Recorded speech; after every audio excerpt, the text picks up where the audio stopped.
అనంత వాళ్ళు శోభనానికి అన్ని ఏర్పాట్లు చేసేస్తారు. శరణ్య శోభనానికి రెడీ అయిపోయి ఇంకా పాల గ్లాస్లో దర్శన్ గదికి వచ్చేస్తుంది.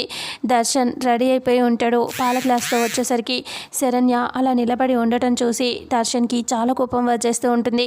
పాల గ్లాస్ తీసుకోండి పాలు అని అనేలోపే పాల గ్లాస్ తీసుకొని గట్టిగా కింద విసిరి కొడతాడు. గ్లాస్ పగిలిపోతుంది. ఇక అప్పుడు శరణ్య ఏడుస్తూ చూస్తూ ఉంటుంది. ఏమైందండి, ఎందుకు అలా చేస్తున్నారు అంటే, నేను వద్దు అని చెప్తున్నాను, వద్దు వద్దు వద్దు అని చెప్పినా సరే వినిపించుకోకుండా ఇక్కడ దాకా తీసుకొచ్చావు, నాకు ఇష్టం లేదని ఎన్నిసార్లు చెప్పినా వినిపించట్లేదా నీకు అని అంటూ కోపంగా అరుస్తాడు.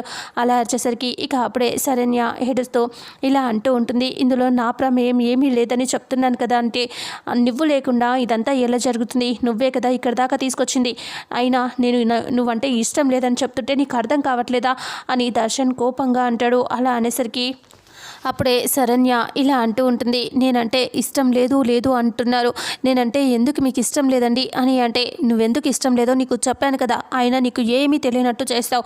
సరే, నీకు ఇష్టం లేదని ఇప్పుడు కూడా ఎందుకు ఇష్టం లేదో చెప్తున్నాను విను. నువ్వంటే నాకు ఎప్పటికీ, ఇప్పుడే కాదు ఎప్పటికీ ఇష్టం ఉండదు. ఎందుకంటే నేను ఆల్రెడీ సమీరాని ప్రేమిస్తున్నాను. సమీరానే నా భార్య, ఇంకెవ్వరు నా భార్య స్థానంలోకి రాలేరు. సమీరానే నేను చేసుకోకపోయినా తనే నా భార్య, ఎప్పటికీ తనతోనే నా లైఫ్, నా జీవితం గురించి ఆలోచిస్తాను, తన గురించే ఊహించుకుంటాను తప్ప నేను ఎప్పటికీ నేను భార్యగా అంగీకరించలేను అని అంటూ దర్శన్ అంటాడు. అప్పుడు శరణ్య, మరి నా పరిస్థితి ఏంటండి, నేనేం చేయాలి అని అంటూ అడుగుతూ ఉంటే, నీ గురించి నాకు అనవసరం, నేను ముందే చెప్పాను నీకు అని అంటూ ఉంటే, చెప్పాను అంటున్నారు, నాకు ఏమీ తెలియదు అని అంటే, ఇలాంటి నాటకాలే వేయద్దు నా దగ్గర అని చెప్తున్నాను నేను అని అంటూ దర్శన్ అంటాడు.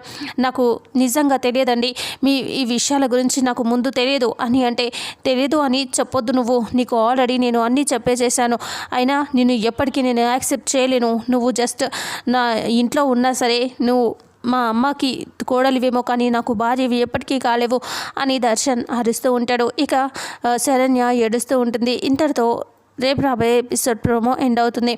ఫుల్ ఎపిసోడ్లో అసలు ఏం జరుగుతుందో తెలుసుకుందాం.